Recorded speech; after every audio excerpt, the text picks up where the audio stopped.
আজ আমরা অহংকার, মানুষের অহংকার নিয়ে আলোচনা করব শ্রীরামকৃষ্ণের দৃষ্টিতে।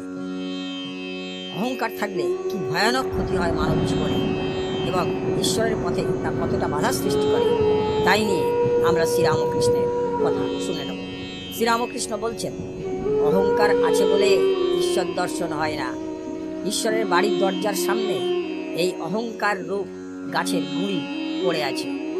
এই গুঁড়ি উল্লঙ্ঘন বা পেরিয়ে না গেলে তার ঘরে প্রবেশ করা যায় না বলেই একটি অসাধারণ অনবদ্য গল্প বলছেন শ্রীরামকৃষ্ণ। বলছেন, একজন ভূত সিদ্ধ হয়েছিল। সিদ্ধ হয়ে যাই ডেকেছে অমনি ভূতটি এসেছে। এসে বললে, কি কাজ করতে হবে বলো।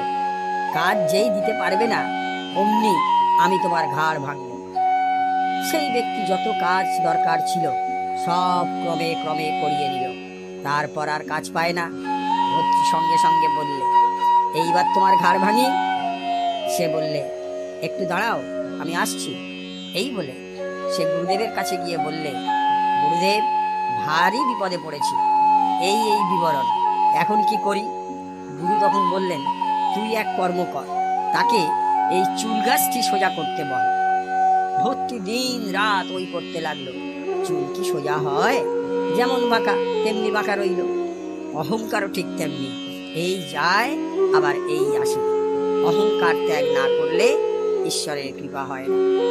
হ্যাঁ বন্ধুরা, এই ছোট্ট অনবদ্য গল্পটি দিয়ে শ্রীরামকৃষ্ণ বোঝাতে চাইলেন মানুষের অহংকার কি ভয়ানক জিনিস।